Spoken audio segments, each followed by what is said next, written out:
Kung bago ka lang sa channel na to at isa kang true-blooded Aldab Nation na nagmamahal po kila Maine Mendoza at Alden Richards, tama po ang channel na pinuntahan mo, kaya consider na kitang bagong subscriber. Welcome back mga ka-Aldab. Ito na naman po ang lingkod si Mr. Destiny at siyempre panibagong update na naman po tayo. Panibagong mga kaganapan at pinag-uusapan po sa Instagram, sa Twitter, sa Facebook at siyempre sa TikTok. Dahil marami mga photos po ngayon na naglalabasan o mga memories after 5 years, 10 years, 6 years, di po ba dumarating po yung mga photos na hindi natin inaasahan. Na napakasarap naman pong balik-balikan. Napakasarap naman po talagang titigan ng husto. Hindi po ba? Well, ang topic natin mga ka-Aldab, yung mga nagaganap at nangyayari ngayon kila Mengay at kay Alden. Pansin nyo, walang post ngayon si Alden. Walang update ngayon para kay Mengay. Ito yung sinasabi kong family bonding moment o family weekend. Kumbaga nakapokus po sila sa pamilya nila. Kaya nga po ako, mga ka-Aldab, laging kino-question na kapag nag-a-update daw si Mr. Destiny, wag daw tatangkilikin. Hayaan na lang daw dahil wala naman daw pong katotohanan yung mga sinasabi ko. Tanong ko lang o babalik ko lang sa kanila, bakit po affected sila kapag ako nagbibigay ng update? Kapag ako nagbibigay ng mga kaganapan, talagang gigil at galit na galit sila. Yung tipong talagang mararamdaman mo yung pressure sa kanila. At sasabihin nila, naku, wag niyong pansinin si Mr. Destiny. Walang katotohanan yan. Si Mengay nasa Quezon City. Si Mengay kasama ni Congressman. Si Mengay ganito ganyan. Nasaan yung ebidensya nila at resibo? Hindi po ba haka-haka rin naman yung mga sinasabi nila? Nasaan yung resibo na si Alden Richards at si Mama Ted ang pinaka-interior design ng bahay nila na pinagagawa? Bakit walang update? Bakit hindi man lang makita, mapansin? Doon pa lang mapapaisip na po kayo na parang may mali. Parang kinukuble po nila. Although sabihin natin, sensitibo yung bahay, Mr. Destiny. Siyempre, dudumugin niya ng mga fans.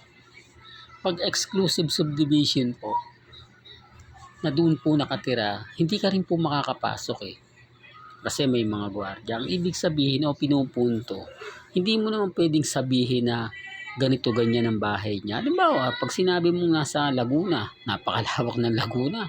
Quezon City, napakalaki ng Quezon City. Yun ang pinupunto natin mga ka-Aldab, na wala talaga nagbibigay ng update.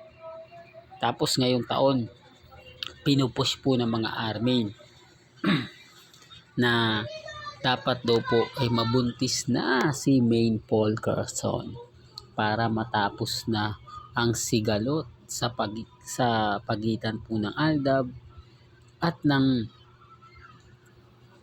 Armain, para matapos na nga po raw lahat at lumabas na yung katotohanan. Dahil kapag nabuntis nga po raw mga ka-Aldab si Mengay, doon lang po titigil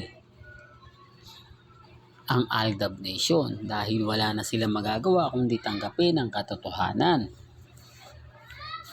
Well, galing po sa kanila yan mga ka-Aldab, sinasabi ko lang po sa inyo. Pero ito yung pambasag. Agad-agad sinagot po yung mga ganyang katanungan. Huwag daw pong madaliin sina Mengay at si Congressman. Sabi daw po ni Ibyang, dahil may sariling isip naman daw po si Mengay at si Congressman. Alam po nila sa makakabuti. Ibibigay din daw po yan ng may kapal.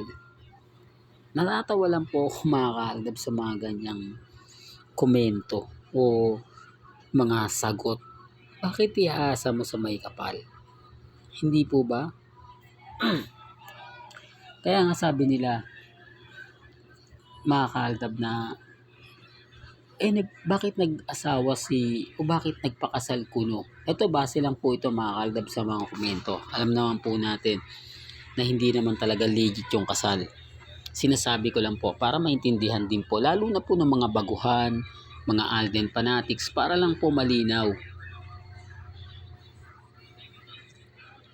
Hindi po ba kapag nagpakasal ang isang tao, gusto na po niyang kumbaga magkaroon o bumuo ng pamilya. Taliwas po ito kay Mengay at kay Congressman Arjo. Hindi po ba? Ilan na po ba yung anak ng mga kasabayan nila? Si Ria Atayde, si Maha Salvador, at yung mga ilang celebrity na baguhan lang na kinasal. Hindi mo naman po pwedeng sabihin na mahirap kasi nag-iipon pa po nag-iipon pa si ganito. Hindi ko nababanggitin yung pangalan. Nag-iipon si Mengay. Bakit pa? Di ba ang dami, simpleng tanong lang po. Nahirap po sila magbigay ng kasagutan. Yung tipong ayaw nilang pag-usapan. Normal lang po yun, di po ba? Na pag-uusapan yan kasi 2026 na. Wala pang matibay na Hindi, para lang klaro, para lang po sa mga nakikinig po. Huwag na po natin sabihin na huwag na aldab tayo. Di po ba? Common sense na lang po. Hindi po ba? Sa mga taong ayaw pong maniwala, okay lang. Kasi hindi naman po natin pipilit yung bagay-bagay na alam naman po natin na ano man ang sabihin ko rito, ipaliwanag ko. Sasabihin lang nila hindi yan totoo. Di po ba? Kaya nga po hanggang ngayon, single si Alden Richards. Kaya nga po hanggang ngayon, nananatili po siyang walang karelasyon. Dahil darating ang panahon na pag-amin nila Mengay at Isoy, talagang katapusan na ng sarswela. Antay lang po kayo. Di po ba? Hindi naman po tayo namimilit Hindi naman po tayo yung tipo na ganito ganyan. Di po ba? Sa atin, masaya po ako sa mga nagaganap at nangyayari. Bilang Aldab Nation, gusto ko lahat po ng mga mapanood ninyo, marinig ninyo, makita ninyo. Hindi po ba? Kaya relax lang po kayo dyan. Maging matatag at maging kampante. Hanggang dito na lang po ang ating latest updates. Kaya kung gusto niyo pa po ng pinaka-latest at sariwang update, tumutok lang po kayo dito po sa channel ni Mr. Destiny para updated kayo sa mga bago at sa mga latest na i-upload po natin maya-maya lang. Hanggang sa muli, salamat po sa panonood at pakikinig.